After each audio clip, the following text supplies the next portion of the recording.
আজকে প্রায় 10.5 বছর পর আমি চলে এসেছি গেমে। এসেই আমি টপাটপ এক একটাকে হেডশট মেরে মেরে মেরে মেরে ওদের খুবলি উড়াই দিতেছিলাম, কারণ আমি 10 বছর পরে কনফিডেন্স নিয়ে গেমে আসছি।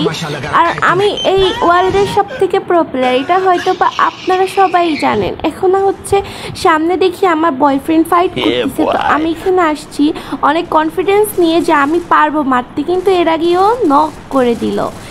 এইখানে একটা সাদা কালারের বলদ ছিল, ওই বলদটাকে আমি মারার পরে পিছনে দেখি লাল চান্দু নক হয়ে আছে। ওকে আমি ক্লিয়ার করে ওর লুটগুলোকে চুরি করে নিয়ে চলে আসি পিকেতে এসে একটা সাদা চান্দুকে দেখে ফেলি আবার। তো ওই চান্দুকে মারার জন্য আমি এখানে লুকাইছিলাম, ওই আমাকে ড্যামেজ দিয়ে দেয়। রে ভাবা যায়। দেন হচ্ছে আমি এখান থেকে সোজা দৌড় দিই। আমি ভাবছি হয়তো বা হেডশট খেয়ে যাব, কিন্তু বলদ কি আর হেডশট মারতে পারে?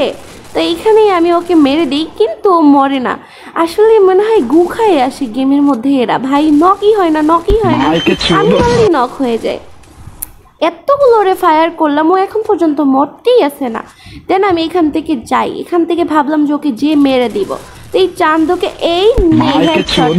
আমি হচ্ছে ওয়ার্ল্ডের প্রো প্লেয়ার, কিন্তু এখানে নক হয়ে গেছি। এইখান থেকে আরেকটা প্লেয়ার, ও মা, ওকে আমি নক করে দিই, ও ক্লিয়ার একাই হয়ে যায়। ভাই ভাবা যায় আমাকে কি ভালোবাসে।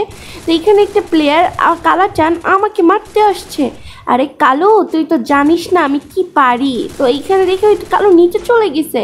এই ভাই আমার সাথে মারামারি করতে আসিস পাজি।